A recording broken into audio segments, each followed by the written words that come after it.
Hello, my name is Emilia Roig, and I am the founder and executive director of the Center for Intersectional Justice, which is an advocacy organization based in Berlin dedicated to advancing equality and justice for all. We adopt an intersectional lens to societal issues. And so I will start my statement on the future of European democracies and on the future of our societies by saying that we are in the midst of a transformation that may be disguised as chaos. And I feel like transformation and chaos are two sides of the same coin.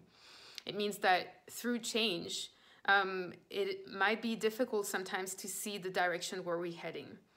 And I feel that we have two choices. Either we can see the change or we can see the chaos as the beginning of a crisis that will impact us all in the most negative ways, or we can see the chaos and the crisis that we're going through as a portal for change, a portal for more justice, for more equality, and for more respect of life. Currently, we see that the backlash that we see from the far right that is spreading hate, that we also see that the crisis, the economic crisis, but also the climate crisis, and also a broader crisis, a broader societal crisis on identity, not really knowing who we are, not really knowing who we want to be, is the starting point of our reflection. An intersectional lens means looking at the systems of oppression that have produced inequalities in our society, that have produced discrimination, and that has reinforced and perpetuated a hierarchy, a global hierarchy, where humans have been separated and put on this hierarchy. And the rank on this hierarchy is justifying or at least our position on this hierarchy is being justified by natural traits, by our identity, by who we are. And this is what we need to change. This is what we need to tackle.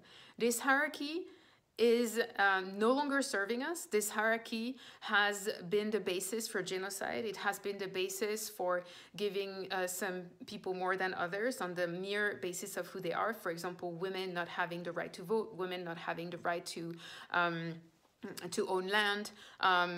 Till this day, we see that women are vastly underrepresented in the spheres of power.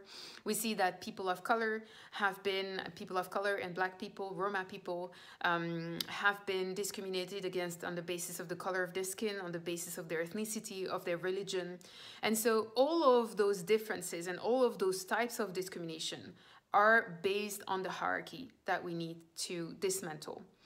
So the main I would say, task that we are faced with is to imagine and to try to devise new ways of being in this world. And so it's a very abstract